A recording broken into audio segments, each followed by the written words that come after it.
So venture can perform very, very well or not very well at all.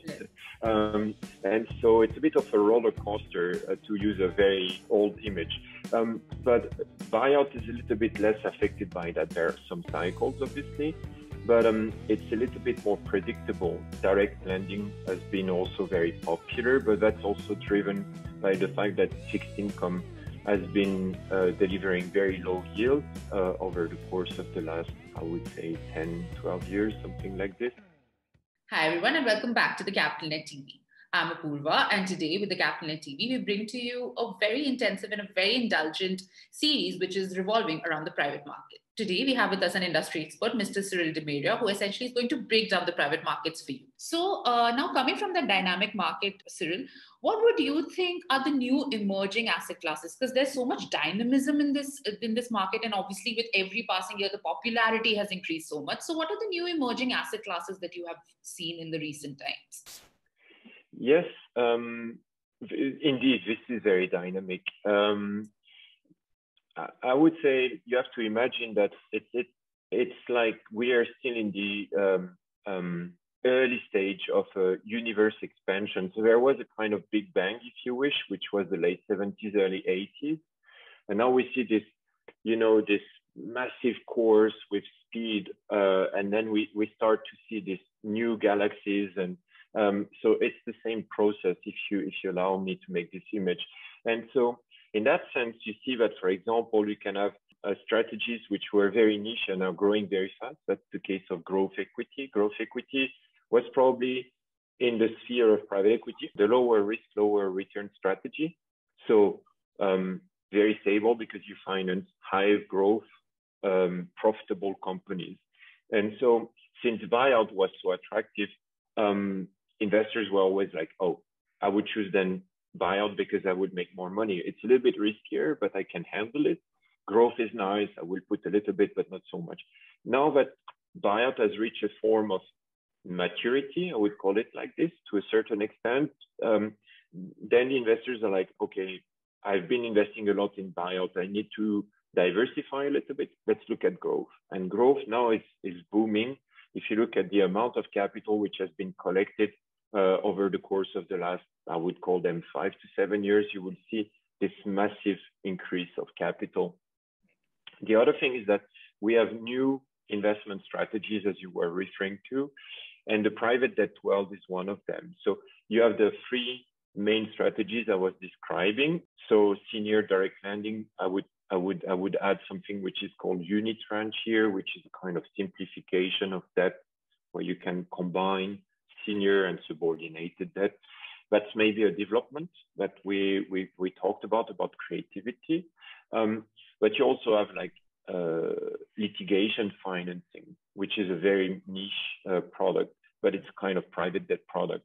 You would have spare parts of plane leasing, container leasing. Actually, container leasing is at the border between private debt and private real assets because containers could be considered as a real asset. Actually, there is a debate. I usually put it in the real asset world, but since it's leasing, it's sometimes the borders are a little bit of a gray area.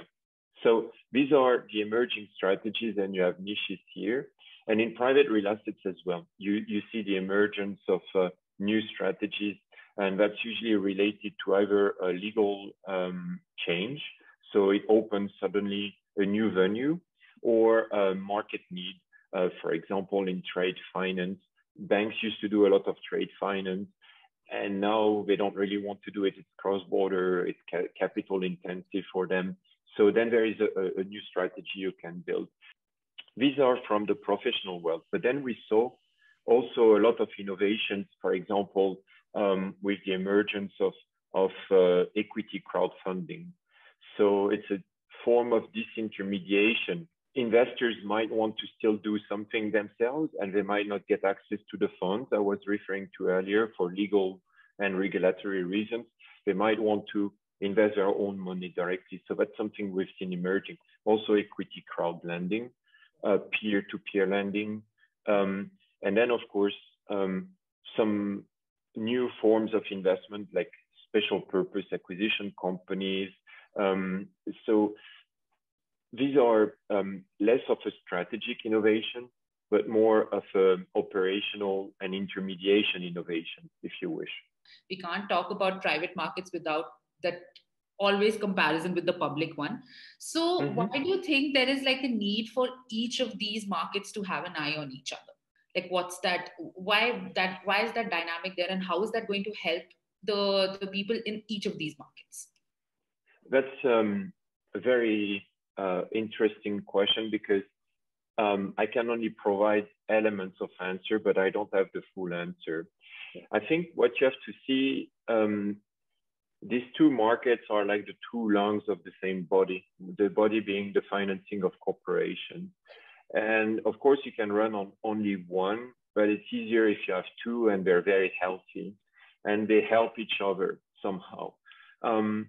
So for example, public markets are great when you need financing that the private market cannot provide anymore because it's too substantial.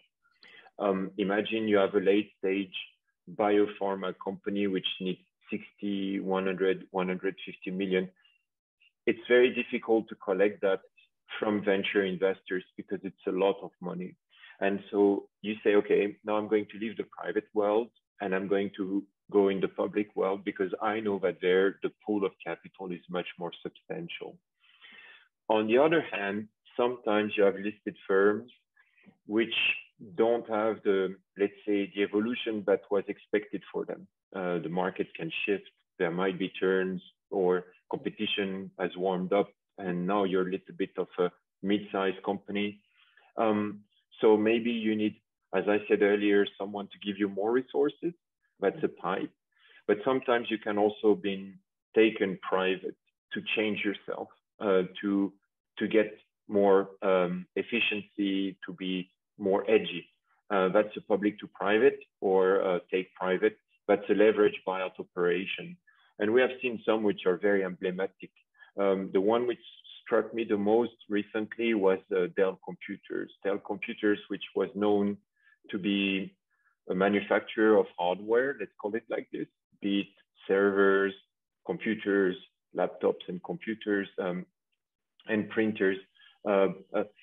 Probably this business was probably reaching a kind of maturity, and Dell being listed, it would have to communicate on its new strategy. So what happened is that it was taken private, and then it was changing its core activity from hardware to cloud computing and virtualization, basically. So I don't want to be too technical, but to make it simple, to shift from pure hardware to more software, if you wish, or a big combination of software and hardware. And that was a very logical move, but very challenging to do under the spotlight because they made massive acquisitions. So if you had to tell the market in advance, then your acquisition might be out of reach because the market was, oh, they're going to buy this thing, I'm going to buy before them so that they can give me a nice reward. Okay. If you're private, you don't have to say that.